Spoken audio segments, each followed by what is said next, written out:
Hey Giz, what do we do when people say our videos are fake? Nice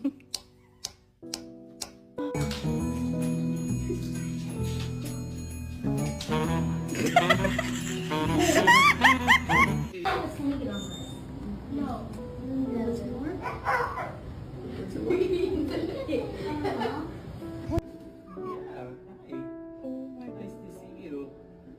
I missed you. Now I love you. Put it his freaking claw on.